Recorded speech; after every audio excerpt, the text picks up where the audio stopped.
Yeah, I don't think it's all my good angles. It's going to be all angles, I think. Thank you. Is that okay with you? Right here? Cool.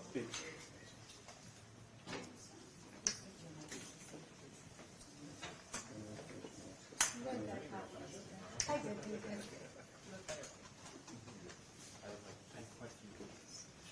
Yes.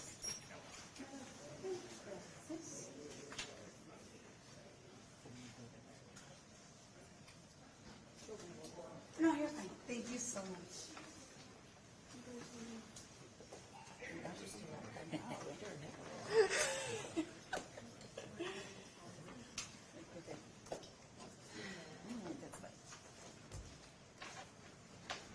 What I cannot do is enter my phone. Just so I don't drop anything over here. Thank you. Okay, Let me know when you're ready. Everyone good? Can you step a little closer to the microphone? Yes. Thank you. You're welcome.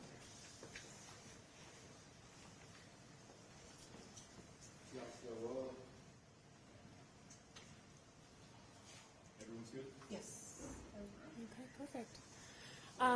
First of all, thank you all for coming today. You might wonder why we are here today. We filed myself and my colleagues, we're a part of a PAC, a teacher in every classroom, and we filed an initiative petition today for an educator's right to strike. We are filing this petition because for over the last 10 years, we have gone to arbitration 4 times. We are currently under a binding arbitration system that is from the 1960s, and it is no longer working for educators or students in Nevada.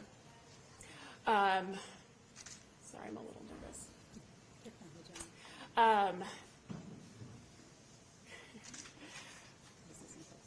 Yes. So you guys also might be wondering how this impacts students. So currently in classrooms, 31,000 students are going without a licensed educator.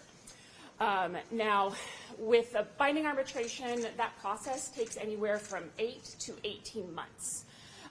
When an educator's wage and working conditions are in question, a student's education is at risk. So we believe that this petition is going to allow educators to take that power back, because currently that power lies in the employer's hands. And that leads to a very long, arduous process to get a resolution. And it is of note that in Clark County, we just finished up an arbitration session, and we got all of the points that we wanted in our contract negotiations. However, that took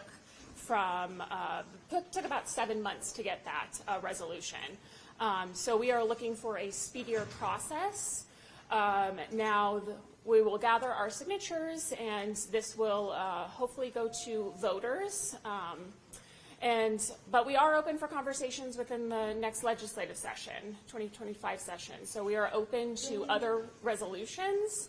However, if it doesn't pan out, we will be taking it to the voters.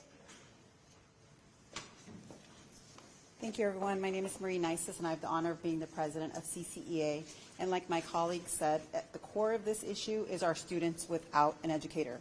31,000 students have had a long-term substitute in their classroom, and our philosophy is regardless of what zip code a child lives in, they deserve a quality education. We will never move the needle in Nevada if we don't do everything we can to ensure that every classroom has a licensed teacher, as well as wraparound services provided by our other licensed professionals. So this is why we are taking the fight one step further. Our support from the community is overwhelming. They have spoken with us, they have done a survey that we put out, and they are in support of educators' ability to strike. Because again, at the end of the day, is ensuring that every child gets a quality education. So this is the next step in the process. We met with legislators last night. We had about 49 educators. We went with 49 legislators last night, and we had about conversations with them over why we're doing this process. One of the biggest things that we always hear is the concern about what will happen to students during this process.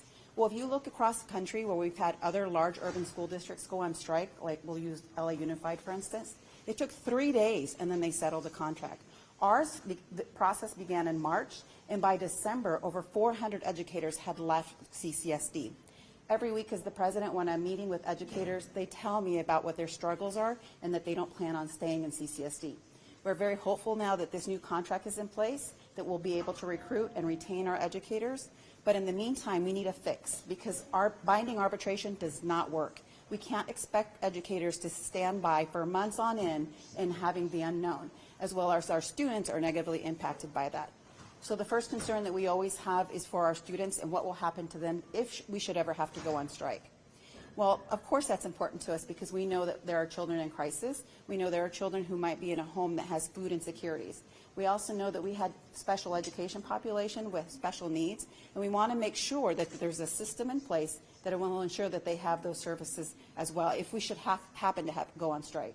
So it's no different than our nurses. When our nurses go on strike, the ER department is still there to provide essential services, so we will have a plan in place. We will also make sure that the parents understand that this is going to happen, and we'll give them ample notice.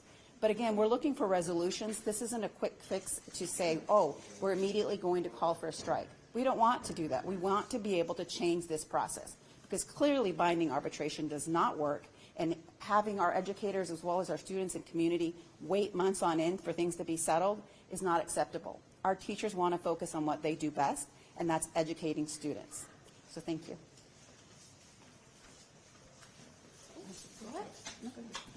Hi, my name is Tam Lester. I'm a high school teacher at Del Sol Academy near the airport, an executive board member of CCA, and a proud member of this PAC now. This is frankly about the community. The community suffers when there are not teachers in the classroom. And this method of being able to have the essential right to strike is something we all know and the community knows, right? The community has demonstrated overwhelming support. In our poll numbers, we've had over 70% of the community reach out and agree with the right to strike for teachers. This is something to ensure that we have teachers in the classroom. I think the last ledge session, followed by this negotiation session, emphasizes this point. We had historic investment in education. The legislators made it clear where that money should go in the classroom to the teachers to ensure that there are qualified educators to ensure that every student has a quality education. Unfortunately, we have kind of a renegade administration who denied the will and the demand of voters and the legislator and refused to put that money where it belonged. It took 9 months of a battle only for us to get the things that we originally asked for. And in the meantime, the students suffered, the teachers suffered, and the community suffered. We lost 400 teachers in this battle that did not need to happen. If we had the right to strike, which we'd use responsibly as we outlined, we'd be able to ensure that this was over quickly and that the will of the voters was followed and that we'd be able to get what is needed for every student. Thank you. Now we'll be taking any questions. You cited this poll, 70% of people support right to strike. I mean, how many people were polled in that? Who conducted the poll? Because I haven't seen it. I don't know if you provided it on the media outlets, but Yes. Yeah.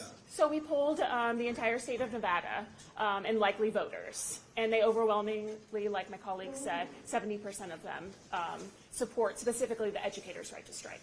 Would you make those tabs available to the public? Yes. Why only teachers and not all public employees? Well, we're in the business of education, so we know our own profession, and that's what we're here standing for today. This is in addition to the lawsuit. Can you give us an update on how that's going, and is this an indication that you don't think that lawsuit will be successful? That is not an indication. So let me speak to that. So that lawsuit is before the Nevada Supreme Court, and it's challenging the constitutionality of the prohibition of strike for public sector employees, but more specifically for teachers. And it's also challenging what the definition of a strike is. So our effort is two-pronged. One, we are going to, as I just said, challenge the law to the Supreme Court. but at the same time, we're going to let the voters decide with this ballot initiative. Just to be clear, the first effort is to see if lawmakers in general in the next legislative session will, through lobbying and everything, do this on their own. And then if that doesn't work, then you're trying to get it in front of the voters in 2026. Yes, absolutely. We are open to having discussions with lawmakers in the upcoming session. Have you already started having some of those discussions, and what are some of the sentiments that you're hearing at this point? Yes, we have started having those discussions with lawmakers. Their sentiment is that they feel where we're coming from. There obviously some apprehension towards striking, but I think it's also educating the public about what a strike effort for educators specifically would look like. We're not talking about a long drawn-out strike. Nationally, they take a few days. And also just keeping in mind that the students now are suffering under the system that we have now with binding arbitration. 31,000 students don't have an educator in their classrooms. So they're suffering now long term. We're looking for short solutions, even if it did come to a strike. I remember President Nisus was talking about what it will look like if there was a strike. There'd be certain plans in place or contingencies in place to not leave parents, just left out there to dry, hang out and dry. So what do those plans look like? Have you formed anything, or it's still in the early stages? All we know is that we work with the communities. So we're obviously not going to leave our students and our families dry for this point. We haven't come to conversations going that far, but we know that that's something that we would have to plan for. For the record, how important is this initiative for teachers to go on strike in Nevada? It's significantly important. Like I had mentioned, this binding arbitration came into law in the 1960s. And recently, in the last decade, we have been dealing with a lot of long arbitration process. So we are very serious in coming up with a solution. This is not working. Do you guys have an idea of, for the strike, what teachers will be asking for? Maybe higher pay, or I did notice that you guys said something with the educational purpose being better, and for teachers to be more safer. I believe I read something in that sense. Can you speak a little bit about what you guys would do within that strike? Like what are you guys are asking for? So we poll our members every contract negotiation. So I cannot specifically say what we would be asking for in that strike effort, if there was one. Right now, at least the school website shows over 1,360 openings. We're also hearing some concern over the look back not being included in the recent contract negotiations. Is there any concern that by the time the right to strike could possibly be implemented, that the damage could already be done as far as not having enough teachers in our schools? So we're not going to take the stance where the damage is already done, we're not going to do anything about it. We're looking forward and looking for solutions. I can't predict the future, but I know that we're continuing to move forward. And when do you start gathering the signatures? I do not have that specific answer. So we're going to start. So when you file a ballot initiative, there's a 14-day window if there's any opposition to it. If there's any legal opposition to the measure, we'll deal with it, we'll assess it. But we expect that, this single subject, which is a requirement of a ballot initiative, as well as the description of effect, you guys have copies, will stand the test of legal scrutiny, and we'll be able to move forward as quickly as possible in the field with signatures. So we expect that to happen. It could be as soon as 4 weeks from now that we begin collecting signatures. Do you have a signature gathering firm hired yet or in mind? We do. And I wanted to ask if you are reaching out and getting support from other teacher union groups like NSCA, Washington Education Association. At this point, we are an independent union. We're the largest in the country as well as in the state. So we've been working with our executive board and our members to go into the next direction. We have a member meeting tomorrow where we will lay out these plans, and we'll move in the direction that we need to make sure we get this accomplished. Do you identify yourself? Oh, yes, I'm very sorry. I'm Jordan Winger. I'm a school psychologist. Can you spell that out? Yes, Yes. JORDAN WENGER. said you're a school psychologist? Yes.